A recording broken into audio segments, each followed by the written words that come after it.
이재명 더불어민주당 대표의 대북 송금 공소장 내용, 검찰 출입하는 이혁재 기자와 더 알아보겠습니다. 어서 오십시오.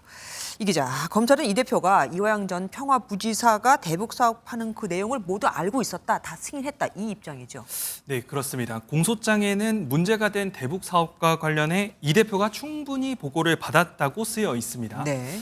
검찰은 이 대표가 경기도지사로 재직할 당시 일상적 업무를 제외한 중요 사항은 모두 도지사에게 보고하는 체계를 확립했다고 보고 있습니다. 경기도가 추진하는 대북 사업이나 정책에 대해서도 이 대표가 상세히 보고를 받았고 지시를 내렸다고 적었습니다.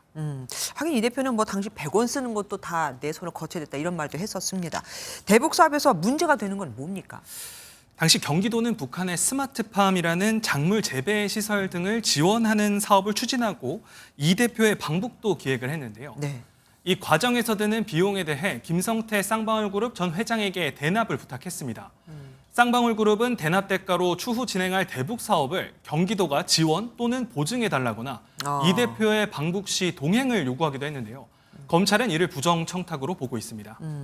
앞서 잠깐 언급도 했지만 어쨌든 이런 대납 사실이나 부정 청탁에 대해서 다 알고 있었다 이렇게 보는 거 아닙니까? 예, 검찰은 이 대표가 김 전 회장이 대납했다는 사실은 물론 대납의 대가까지 알고 대북 사업 추진을 승인했다고 주장하고 있습니다.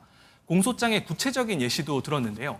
이화영 전 부지사는 쌍방울그룹의 대납 약속을 받아낸 뒤 이 대표에게 도지사 방북 협의를 위한 중국 방문과 도내 중소기업의 북한 진출 방안을 모색하겠다고 보고를 했는데요.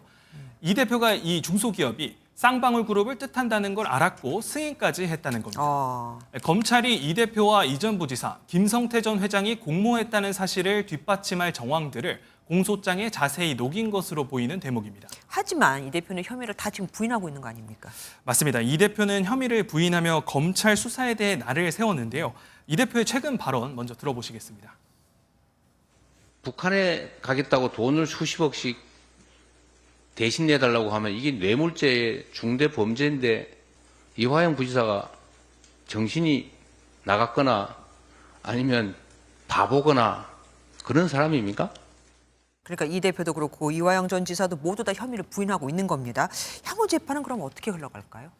먼저 열린 이화영 전 부지사의 1심 재판부는 이 전 부지사가 공적인 지위를 이용해 사기업을 무리하게 동원했다고 판단했었죠. 네. 특히 대납의 핵심인 김성태 전 회장의 진술 신빙성이 있다고도 봤는데 이 진술들이 이 대표의 공소장에도 담긴 상황입니다.